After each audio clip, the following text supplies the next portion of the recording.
بسم الله الرحمن الرحيم الحمد لله رب العالمين وصلى الله على سيدنا محمد وعلى آله وصحبه وسلم اللهم علمنا ما ينفعنا وانفعنا بما علمتنا وزدنا علما بفضلك وصلى الله على سيدنا محمد وعلى آله وصحبه وسلم آمين. Assalamu alaikum wa rahmatullahi wa barakatuhu. Alhamdulillah, alhamdulillah, all praise is for Allah subhanahu wa ta'ala.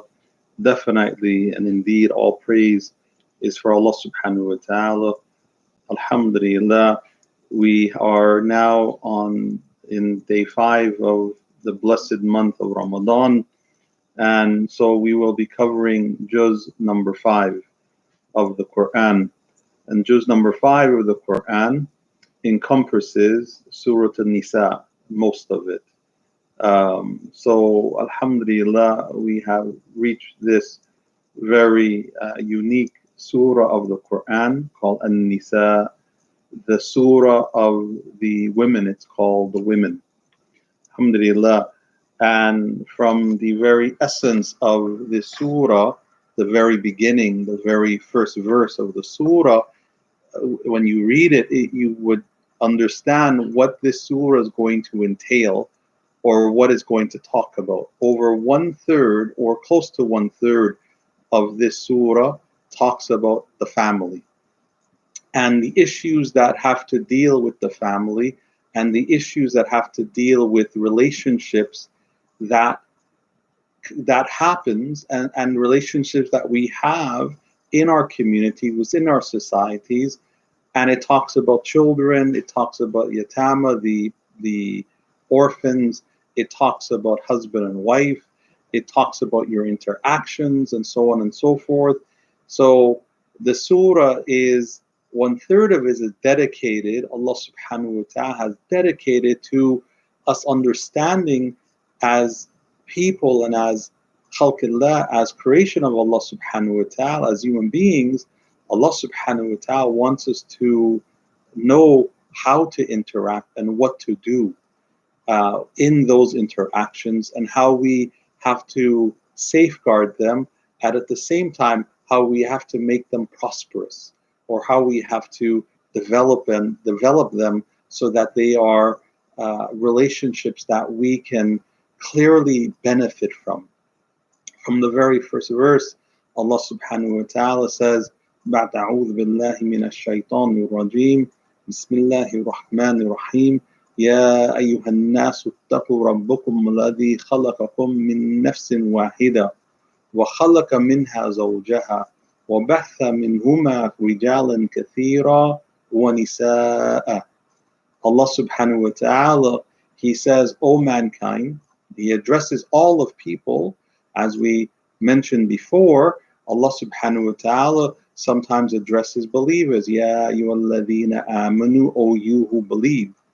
And sometimes Allah subhanahu wa ta'ala, as is the case in this verse, Allah subhanahu wa ta'ala addresses everyone, believers and non. Allah subhanahu wa ta'ala says, Ya ayyuhan nas, O people, or O mankind. So in this verse, Allah subhanahu wa ta'ala, He addresses mankind, everyone. And the first thing He says, اتقوا ربكم الذي خلقكم من نفس واحدة. Allah subhanahu wa ta'ala says, be careful of your duties to your Lord. O mankind, be careful, be conscious, be God-fearing of your duties to your Lord, who created you from a single soul. Allah subhanahu wa ta'ala, min nafsin wahida, from a single soul He created Adam alayhi salam, and created from it zawjaha, created its mate, Eve alayhi salam. That the Prophet, that Allah subhanahu wa ta'ala is saying that He created Prophet Adam first, and then He created from Prophet Adam, He created others. And then it flourished, He created Eve. And from then Allah subhanahu wa ta'ala says, وَبَثَّ مِنْهُمَا رِجَالًا كَثِيرًا وَنِسَاءً. And then Allah subhanahu wa ta'ala says, and from them, Allah subhanahu wa ta'ala, minhuma, from them, He spread abroad a multitude of men and women. From the two of them came multitude, kathira, a multitude of men and of women. And then Allah subhanahu wa ta'ala says, وَاتَّقُوا اللَّهَ وَالَّذِي وَاتَّقُوا اللَّهَ الَّذِي تَسَاءَلُونَ بِهِ وَالْأَرْحَامَ إِنَّ اللَّهَ كَانَ عَلَيْكُمْ رَقِيبًا. Allah subhanahu wa ta'ala, He says, and have consciousness of Allah subhanahu wa ta'ala, who you have to claim your rights of one another, who you claim rights to one another. تَسَاءَلُونَ بِهِ, that you are asking for one another rights, وَأَرْحَامَ, and towards, you're asking rights towards one another, and towards arham is the wombs, those that are there, that you bear, that bear you, meaning your mothers, grandmothers, and so on and so forth, that you have to have and give them their rights, and you claim rights from them or from others. So Allah subhanahu wa ta'ala is here in this verse. He's saying what? Be careful. Wattaqullaha. Be very careful towards your duties towards Allah. Obey Allah, in whom you claim your rights of one another, who lays down the rules. And Allah subhanahu wa ta'ala opens up the doors for us to interact with one another in a rightful way, in a positive way, in a dignified way, and in an honorable way. This is what Allah subhanahu wa ta'ala is saying to us. So be careful and fulfill your duties, and be careful. And then Allah subhanahu wa ta'ala says, Inna Allah kana alaykum raqiba. And verily indeed, Allah is ever watching over you, meaning that He is the protector. That we understand that Allah subhanahu wa ta'ala is the protector of everyone. Now this particular verse of Quran is read and recited at Salatul Jum'ah, and it is one of the things that came through narrations of the three verses. There are three verses that the Messenger sallallahu alaihi wasallam, that he used to recite in the beginning of his khutbah, and this is one of the verses, the first verse of Surah An-Nisa. And as we see that this verse talks about the rights that you have towards others, and that we owe others to be gentle and caring, and we see that there's a fairness, and we see that Allah subhanahu wa ta'ala starts off the verse, ittaqu rabbukum, ittaqu rabbukum, fear or have consciousness towards your Lord. And this is the essence of our relationships.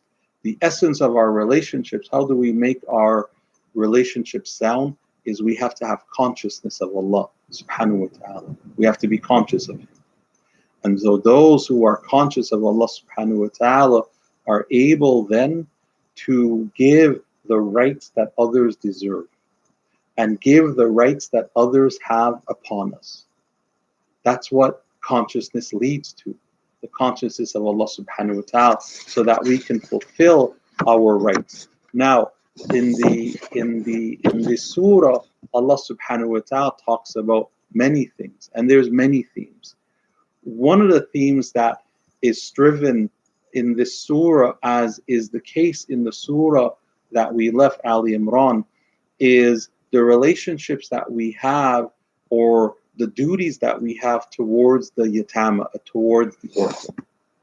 Allah subhanahu wa ta'ala talks at length in the surah in various parts about our relationship and taking care of the orphans, and not to mistreat them, and not to take away their rights from them, and to safeguard their rights. Because as orphans, sometimes they are the ones who are victimized the most, because they don't have a wali, they don't have someone to overlook them, to overwatch them. And so Allah subhanahu wa ta'ala makes it very clear in this verse, to those who are taking care of the orphans, and to anyone who wants to develop goodness, and wants to help others, that the orphans are the ones who, as we see in these verses, that Allah subhanahu wa ta'ala is offering and talking about how to take care of them and how to deal with them and what not to do. And Allah subhanahu wa ta'ala says, إِنَّ الَّذِينَ يَأْكُلُونَ أَمْوَالَ الْيَتَامَى ظُلْمًا إِنَّمَا يَأْكُلُ فِي بُطُونِهِمْ نَارًا فَيَصْلَوْنَ سَعِيرًا. This is a grave warning from Allah subhanahu wa ta'ala. A grave warning. A very grave warning. About what? About those who take advantage of the orphans. Allah subhanahu wa ta'ala says, إِنَّ الَّذِينَ يَأْكُلُونَ أَمْوَالَ الْيَتَامَى.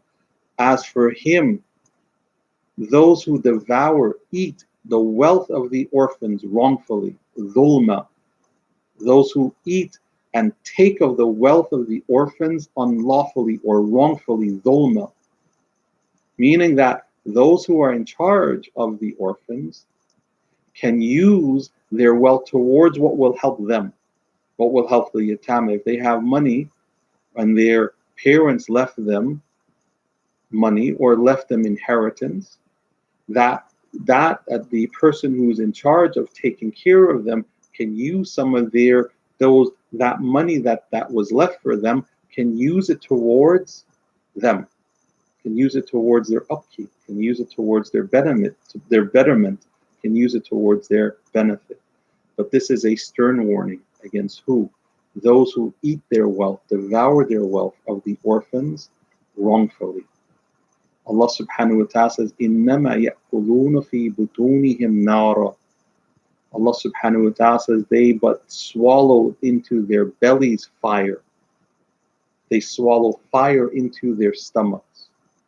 And that means what? It could mean two things. Ibn Abbas radiallahu anhuma, he said it could mean that they swallow the unlawful, that they eat from the unlawful, that they buy the unlawful, that they eat the unlawful. It is also said that it means that Allah subhanahu wa ta'ala on the day of judgment will put fire in their bellies. That's what it also means. That on the day of judgment, Allah subhanahu wa ta'ala will punish them, and the punishment that they will receive, Nasrul Afiyah, may Allah subhanahu wa ta'ala preserve and protect us from it, that the punishment they will receive will be fire in their stomachs. Now Allah subhanahu wa ta'ala says, and they will be exposed, سَيَصْلَوْنَ سَعِيرًا. They will be exposed to a burning flame. On top of that, they will be exposed to a burning flame. This is what Allah subhanahu wa ta'ala mentions. Now, Allah subhanahu wa ta'ala mentions this because of the fact that the yatama, the orphans, are vulnerable. They're vulnerable to people to take advantage of. And so those who are taking care of them, they are honorable. Those who take care of them, who look after their needs, and who see for their rights to be fulfilled, this is it is a high stature. Because the Messenger sallallahu alaihi wasallam, he says, from the good akhlaq and the good nature and from the tremendous blessing of a believer is when they pat the head of, and its generosity too, and kindness is when they pat the head of the orphans. So the Prophet ﷺ, being that he was an orphan himself, his father passed away before he was born. His mother Amina passed away when he was very young. And so the Prophet ﷺ was an orphan himself. Allah subhanahu wa ta'ala talks about this in another surah, Duha, in the Quran, which we will get to inshallah ta'ala. But Allah subhanahu wa ta'ala makes sure He tells us, to the believers and to mankind, that we are the ones who have to safeguard the rights and safeguard the dignity and the honor of our orphans. Now, the Prophet, Allah subhanahu wa ta'ala, now moves in the surah and he talks about a very important system in Islam. And the system of Islam that Allah subhanahu wa ta'ala talks about in the very essence or the very beginning of this, beginning parts of Surah An-Nisa, Allah subhanahu wa ta'ala talks about inheritance, the rule of mirath. And the rules of mirath are intricate and detailed. And Allah subhanahu wa ta'ala shares that in this beginning of Surah An-Nisa. And Allah subhanahu wa ta'ala mentions various scenarios, and He mentions Allah subhanahu mentions the amount, or the calculated amount that each will get. And there's calculated amounts that can be given, or has to be given, not can, but will or has to be given in those scenarios.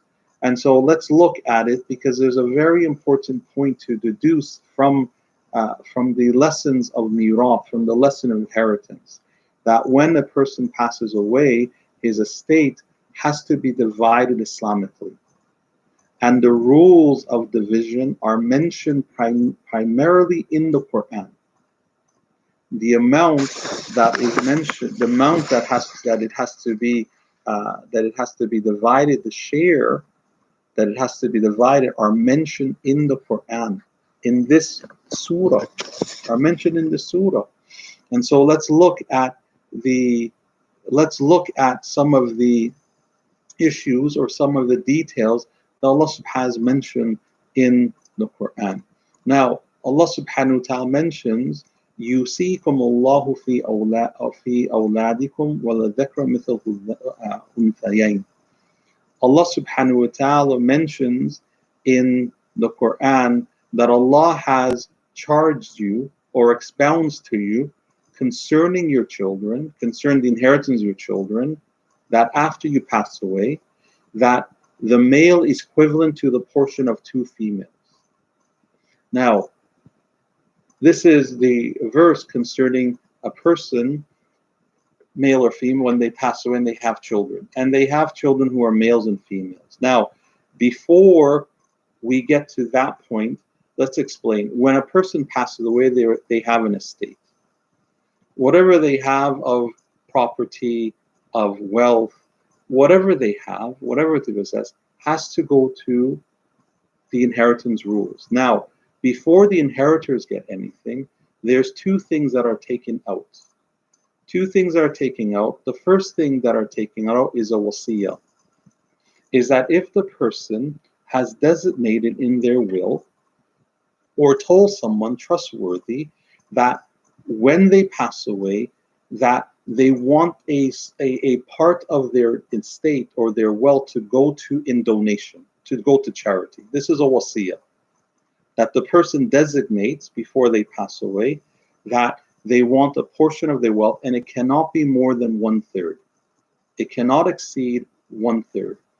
And it cannot exceed 1/3 because that is the amount that the Prophet ﷺ laid down. That if you want to do a wasiyah, if you want to leave a part of your estate in donation, that you can't leave more than 1/3. So 2/3 have to go to inheritors. That's the first thing that is extracted, one of the first things. The second thing that is extracted before the inheritors inherit anything from the wealth or the estate is if there's a debt. If the person owes money, then the person who they owe, the debtors, they come and they claim their portion. And then whatever is left, if the person has no debt, no wasiyah, then it goes all to the inheritors. And this is the importance of making a will, so that it's clear. It has to be very clear. And so this is the importance and the sunnah to make a will. So Allah subhanahu wa ta'ala, now let's talk about a specific share. Allah subhanahu wa ta'ala in the surah, He says, Allah charges you, expounds to you concerning your children, يُوصِيكُمُ اللَّهُ فِي أَوْلَادِكُمْ لِلذَّكَرِ مِثْلُ الْأُنثَيَيْنِ. Allah subhanahu wa ta'ala, He says that as for the children, the male is equivalent to the portion of two females. Meaning that the male will get 2 shares of that of the females.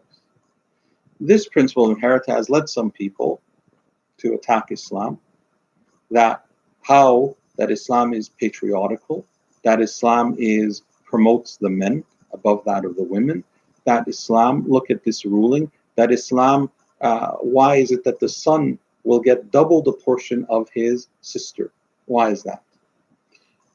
Islam is a system, and within that whole entirety of system, there are smaller subsystems. Mirath, or inheritance, is a smaller system within all the other systems that make up Islam.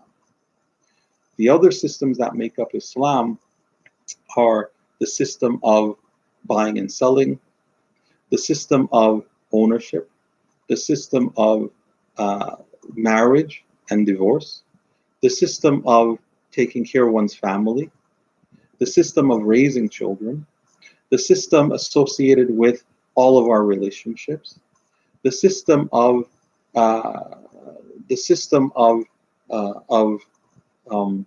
bartering and selling. All of these systems are subsystems of the entirety of what Islam is. If you take a subsystem out and you examine it by itself, without looking at the intricacies or the connectedness of the other systems, you may see some flaws in the system, that subsystem that you took out. You may see some flaws because you don't see how it's connected to the others. So if you take out and someone says, well, in the Quran it says that the son will inherit twice that of his sister, someone may say it's unfair. Of course it's unfair. If we just say that the son will inherit and will get twice the amount of money from his father or his mother's estate of that of his sister, this would seem unfair. But now let's look very closely at some of the other systems involved. Let's look at the other systems involved. Marriage. When a person gets married, there is a dowry or a mahr, a marriage gift, that has to be agreed upon and given from the man, the husband to be, to the wife to be. That portion, and it doesn't go the other way. The woman is not required nor asked that she should give a mahr or a dowry to her husband. It is only from the husband to the wife. Only from the husband to the wife. That's number one. Number two, in marriage, the responsibility of taking care of financially, of taking care of the wife and of the children, of the needs that they have of food, clothing, and shelter, the burden is on the man. The farad is on the man. It is obligatory for the man to take care of his wife and his children, to feed them, to clothe them, to shelter them. This is the farad of the man. This is the farad of the man. And there's no escaping it. Even if the wife has money, she does not have to spend on these things. She does not have to spend her money on the children. She doesn't have to spend her money on the shelter, on the home. She doesn't have to spend her money for her husband. No. It is simply on the shoulder of the man. Secondly, in terms of the family of the husband, if there's a family and he has parents, siblings, if they are in need, that burden of fulfilling their needs falls on the son. It falls on the sons, primarily. It falls on the son. And so it falls on his son to help his mother or help his father if they need help. This is the system of Islam. And so you see who spends mostly out of their pockets. Who spends? Mostly. The man does. And so Islam, because of these other systems, have made that the son will inherit twice that of his sister. Twice that of his sister. Now, this only happens in 4 scenarios. This situation only happens in 4 scenarios. It happens in 4 scenarios.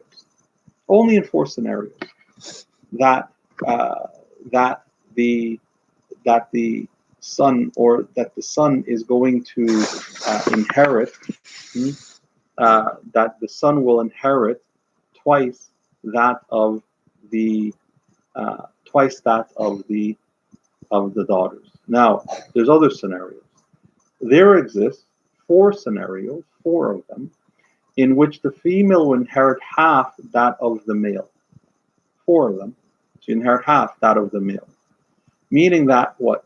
That the presence of a daughter and a son, the daughter of her son, and there is a granddaughter or grandson, maybe, right? In which case the grandson, or the son in this case, if there's a son and daughter, the son will inherit twice that of as much as the daughter. This is, example, one of the scenarios of the four.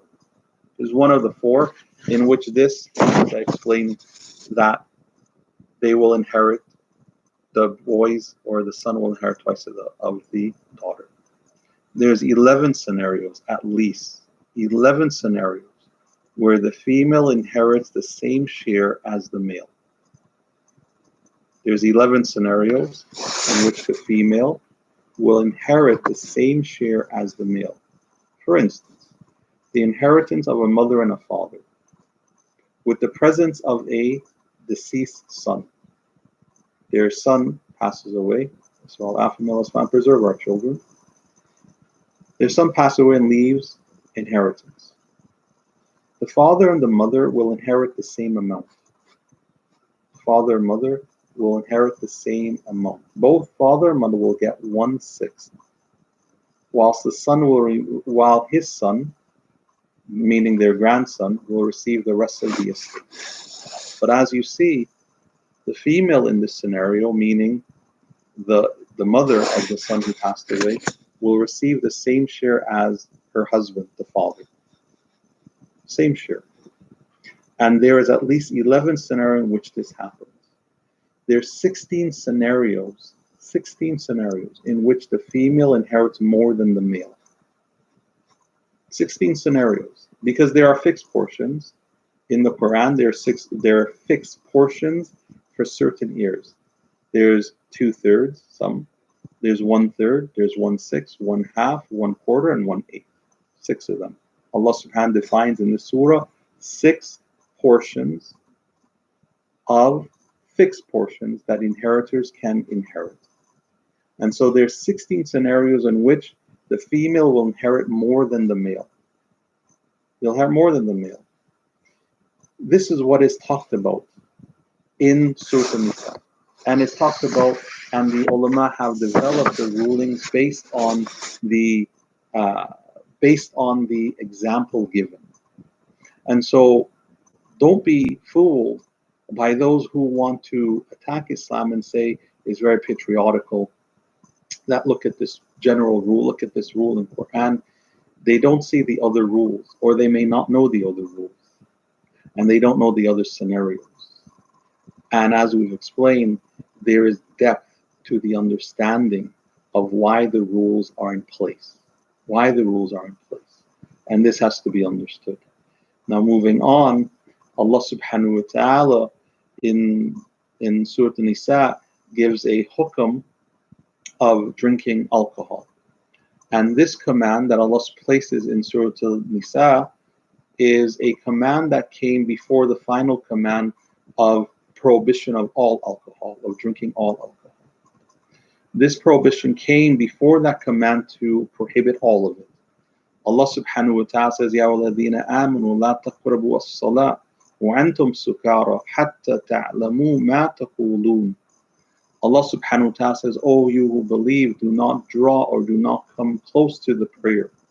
Do not come near the prayer when you are inebriated, when you're drunken, till you know that which you utter, because you will not know what you are uttering, what you're saying. This verse in Quran came to Ya ayyuhalladhina amanu, to the believers, do not come close to the salah. This is not a prohibition against alcohol. It's not a prohibition against drinking it. It's just a prohibition of not being drunk when you're going to pray. Then came after that the command to prohibit all of it, maisar, all of it. All of khamr and maisar, all of alcohol, all of it. When the command came to prohibit all of it, this particular verse, in terms of the ruling, in terms of hukam and rulings, this became abrogated. Meaning what? That you cannot apply this ruling anymore. This is how the Quran is. The Quran is like that. That there are verses that came to address certain things, they addressed it. Then Allah subhanahu wa ta'ala brought other verses that may have reversed the ruling or changed the ruling or quantified the ruling. Qualified or quantified the ruling. In this case, this ruling became abrogated. You cannot act upon this ruling anymore because there's a second ruling that came of prohibition against all of drinking. Prohibition against all of it. This is how one of the ways of Quran and one of the ways of Tafsir that one has to know what came, because sometimes what came after one has to know. One has to know what came after, what came before, in order to understand the context of the ayat. Sometimes, and we'll see it in the next verse that we'll talk about, sometimes the Quran will give explanation to the Quran of other parts, to ayahs of other parts or verses of other parts. Look at this verse. وَمَنْ يُطِعِ اللَّهَ وَرَسُولَهُ فَأُولَٰئِكَ مَعَ الَّذِينَ أَنْعَمَ اللَّهُ عَلَيْهِمْ مِنَ النَّبِيِّينَ وَالصِّدِّيقِينَ وَالشُّهَدَاءِ وَالصَّالِحِينَ وَحَسُنَ أُولَٰئِكَ رَفِيقًا. Allah subhanahu wa ta'ala says in this verse in Surah An-Nisa, verse number 69, Allah subhanahu wa ta'ala says, وَمَنْ يُطِعِ اللَّهَ وَرَسُولَهُ, whoever obeys Allah and His Messenger, فَأُولَٰئِكَ مَعَ الَّذِينَ أَنْعَمَ اللَّهُ عَلَيْهِمْ, that verily they are the ones who Allah has bestowed blessings upon. Whoever obeys Allah and His Messenger, they are the ones those are the ones whom Allah has shown favor to or bestowed blessings upon. Min nabiyyin, from the prophets, from the truthful, the siddiqeen, washuhada, and the martyrs, was-salihin, and the righteous. And they are the best and they are the best of company. They are the best of company. Rafiqa, the best of company. This verse gives an explanation to a verse that we've covered. Which verse? Surah Al-Fatiha. Allah subhanahu wa ta'ala says, اهدنا الصراط المستقيم صراط الذين أنعمت عليهم. Guide us, give us success along the straight path, the path upon those who you have bestowed grace or favored upon. An'amta alayhim. But Allah didn't explain in fact who is An'amta alayhim, who is him, who is those who you have bestowed grace upon. Where's the category? Who are the people that you bestow grace upon? Allah subhanahu wa ta'ala mentions it in this verse. He mentions it in this verse that we've just covered. Now Allah subhanahu wa ta'ala, أُولَٰئِكَ مَعَ الَّذِينَ أَنْعَمَ اللَّهُ عَلَيْهِمْ مِنَ النَّبِيِّينَ وَالصِّدِّيقِينَ وَالشُّهَدَاءِ وَالصَّالِحِينَ. The people or the categories of people who Allah has bestowed His grace upon are the prophets, the truthful one, the righteous, the shuhada, the martyrs who fight for the sake of Allah subhanahu wa ta'ala, and the salihin, the righteous. These are the people who Allah subhanahu wa ta'ala has bestowed His bounty upon, His grace upon. So when we recite اهدنا الصراط المستقيم صراط الذين أنعمت عليهم, and pace us on the path, or guide us or give us success along the path of those who you have bestowed your grace upon. Who are the people who's treaded this path? The Nabiyyin, Siddiqeen, Shuhada, Salihin. They are the categories. And if you look into the Quran further, you will see we can't be in the category of Nabiyyin. We can't, because the Prophet ﷺ was the last and final messenger and prophet. But we can be in the path of the Siddiqeen, and we can be in the path of the Shuhada, and we can be on the path of Salihin. And Allah subhanahu wa ta'ala in the Quran then defines their characteristics in the Quran. He defines the characteristics and the traits of Salihin, the traits of Shuhada, and the traits of Siddiqeen. And so the Quran itself, Allah subhanahu wa ta'ala in the Quran gives explanation to other verses. This is the primary source of understanding the Quran, is the Quran itself.